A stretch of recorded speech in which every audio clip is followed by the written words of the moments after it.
Balkahnya berapa? Balkahnya ada 5. 5. Ya. Balkahnya ada 5. Operasi buoynya berapa? Buoynya 6. Buoynya 6. Buoynya 6. Berapa blong? 20 blong. 20 blong. Pancing 1.200. Berarti...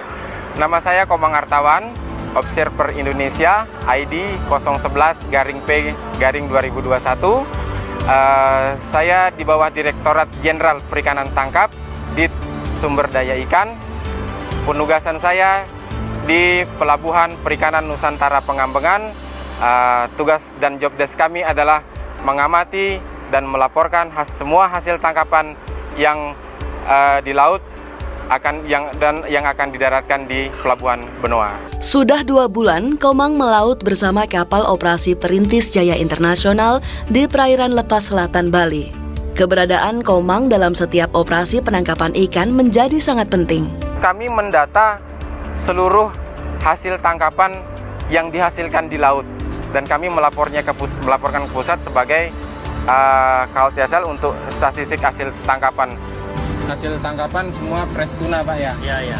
Ada Campuran. Ada bluefin nggak naik, Pak? Ada. Di musim laut kali ini, KM Perintis Jaya Internasional tak hanya berlimpah hasil tangkapan tuna sirip kuning dan tuna mata besar.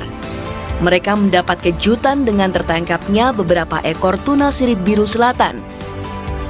Ikan laut yang jadi primadona di Samudra Selatan. Keluarga ikan tuna yang lebih akrab disebut dunia dengan Southern Bluefin Tuna, SBT.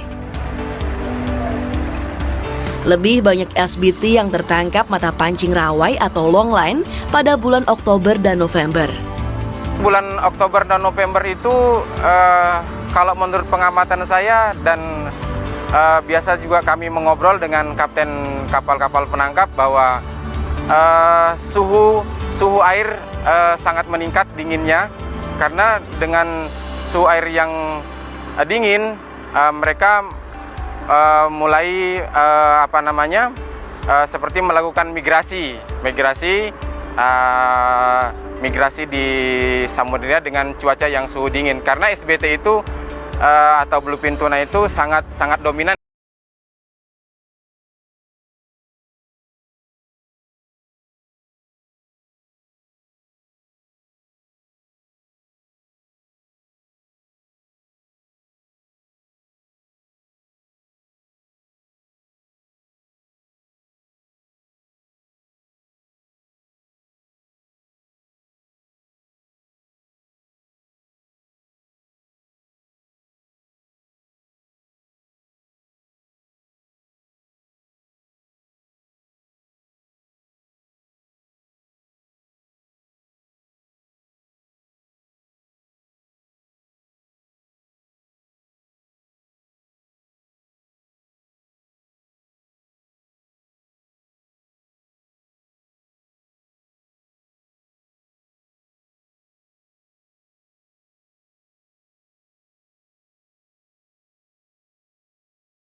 Kecil.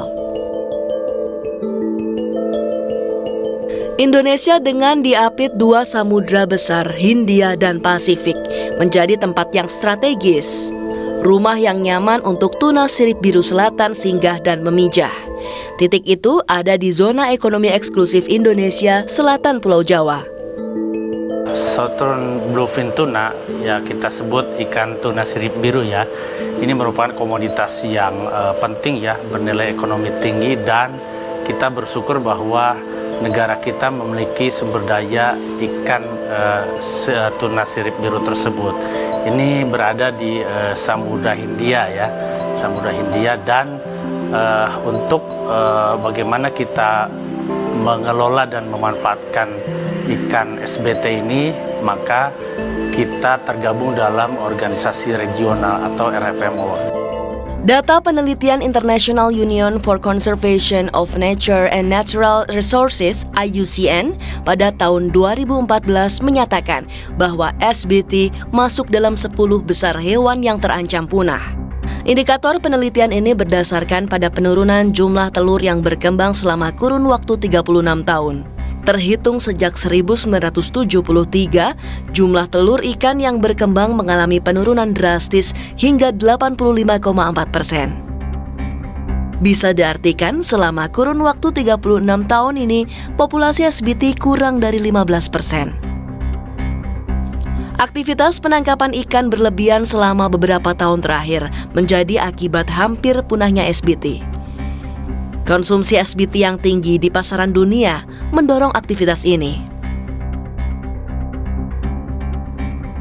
Di Indonesia, kondisi populasi SBT serupa dengan populasi dunia, namun kondisinya sedikit lebih baik. Masyarakat Indonesia tidak memiliki kultur konsumsi SBT dengan jumlah besar, sehingga tak ada perburuan ikan yang masif. Perairan Indonesia juga masih menjadi rumah yang aman bagi SBT memijah dan beruaya. Kelestarian sumber daya ikan ikan tuna sirip biru ini memang menjadi concern kita tentunya. Beberapa langkah tentunya baik pengelolaan perikanan di tingkat nasional maupun tadi di organisasi regional tadi kita aktif.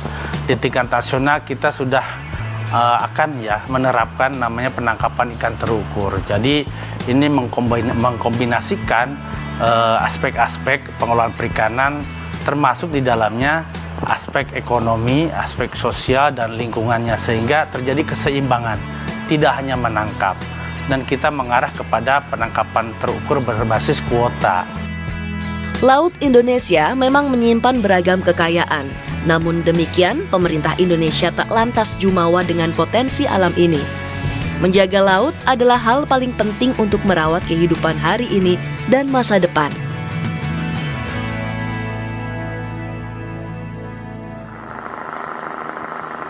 Sepanjang tahun 2022, sejak bulan September, kapal longline atau rawai penangkap ikan tuna sandar di Pelabuhan Umum Benoa, Kuta Selatan, Denpasar, Bali.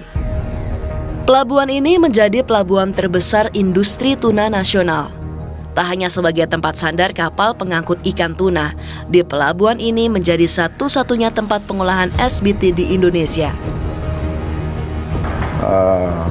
Kenapa ada kapal perikanan di Pelabuhan Umum Benoa? Itu dimulai sejak ada pada tahun 1981 BUMN pada saat itu PT Perikanan Samudra Besar atau PSB itu memulai aktivitas di Pelabuhan Umum Benoa.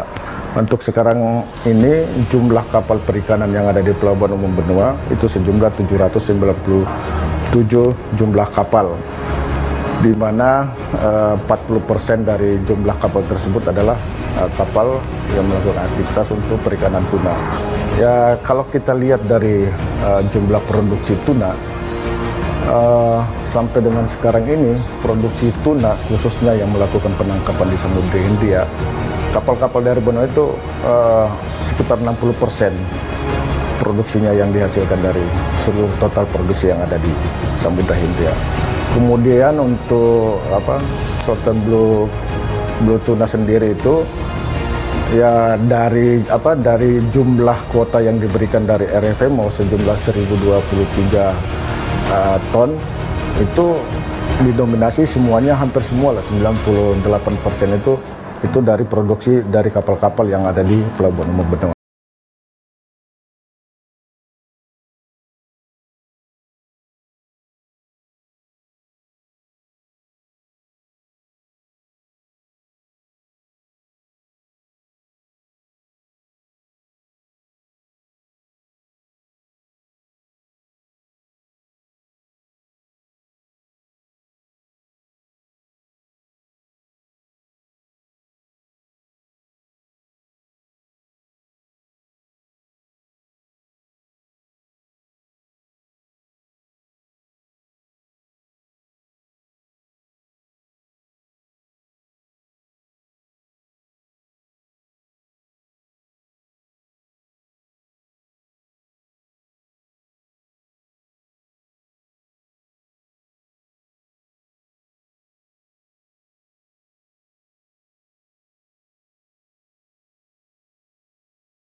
tagging atau tadi KTP ikan itu tersebut.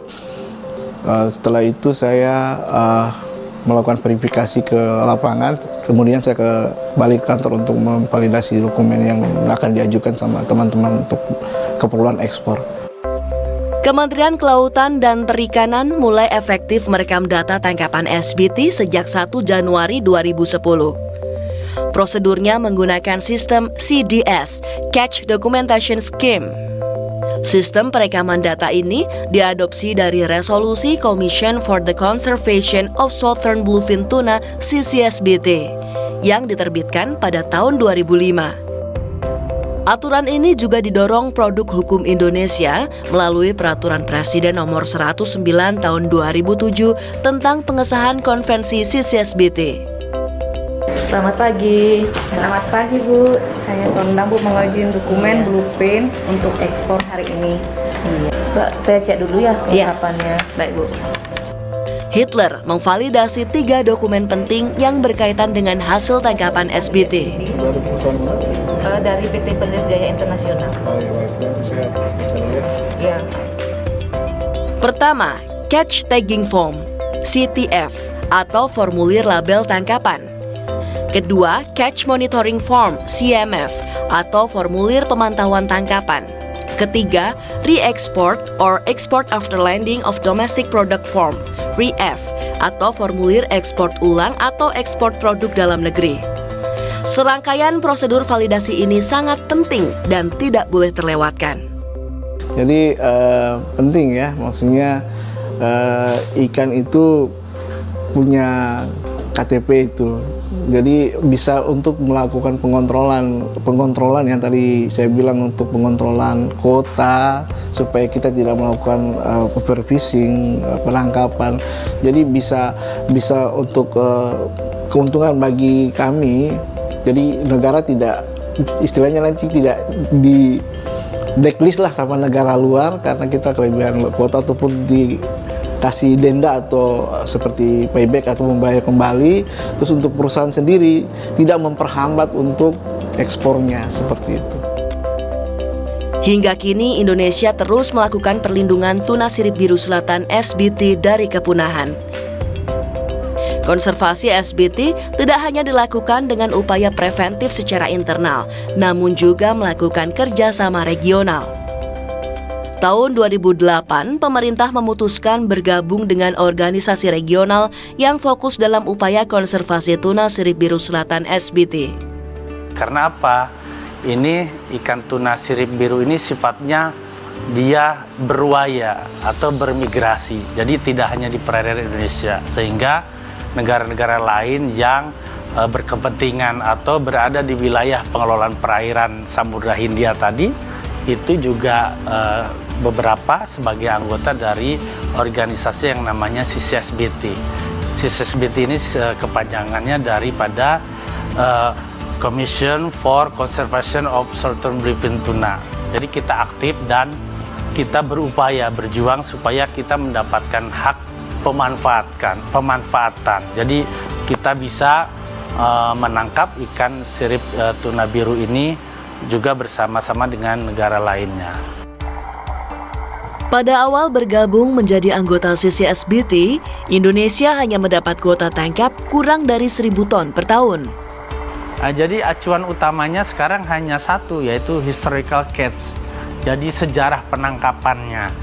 Selanjutnya digunakan variabel-variabel perhitungan, sehingga itu menjadi patokannya, historical catch. Nah, ini sedang kita perjuangkan supaya ada variabel lain. Misalkan kita sebagai negara kepulauan yang wilayah perairannya cukup luas ya, panjang garis pantainya juga sangat panjang.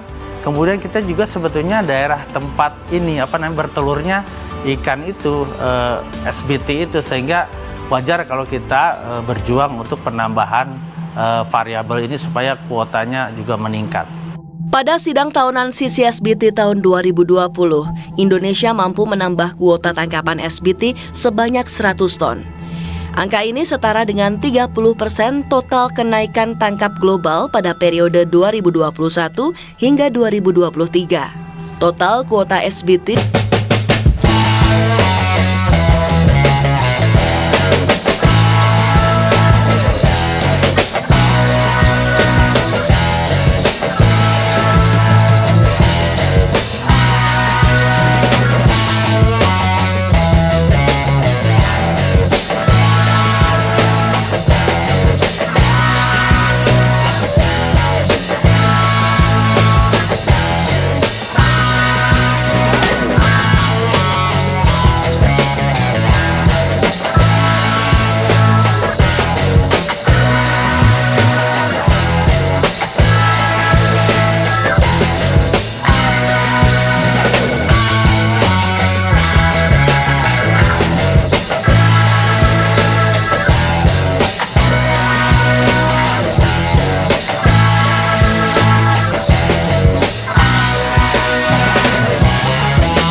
pada penangkapan ikan yang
dengan 270 kapal operasi dan kapal angkut. Wilayah operasinya ada di Samudra Hindia, membentang di selatan Pulau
ke Amerika, yang pada umumnya ya dua negara itu saja, sedikit ke Eropa. Di pasar dalam negeri, SBT yang tidak lolos uji kendali mutu ekspor dijual dalam bentuk potongan di pasar retail dan pasar tradisional. Ikan tuna jenis ini menjadi komoditas pasar yang diminati. Namun sayang, jumlahnya sangat terbatas. Kenikmatan potongan daging SBT segar ini dapat dirasakan di restoran khas Jepang yang ada di Indonesia. Seperti kedai milik Chef Uki yang terletak di Bintaro, Tangerang Selatan ini.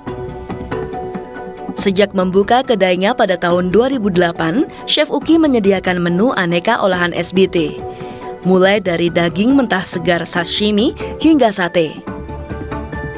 Harga per porsinya berkisar antara Rp95.000 hingga Rp175.000. Karena ada kelebihan-kelebihannya yang nggak bisa didapat dari ikan lain, termasuk ikan eksklusif lah, gitu. Jadi dari tekstur, rasa, dan kandungan-kandungan di dalamnya tentunya. Jadi seperti kadar lemaknya yang tinggi, tapi lemaknya lemak baik ya, lemak ikan. Malah saya sebut kalau toro itu wagyu from the sea, jadi wagyu dari laut gitu. Karena saking enaknya, empat belingnya seperti wagyu gitu, rasanya yang lembut, berlemak, gurih, seperti itu. Dan agak langka ya jenis ikan itu ya, karena dia di laut dalam ya. Lalu untuk mendapatkan kadar lemak yang tinggi, ikan tuna itu harus di atas 100 kilo.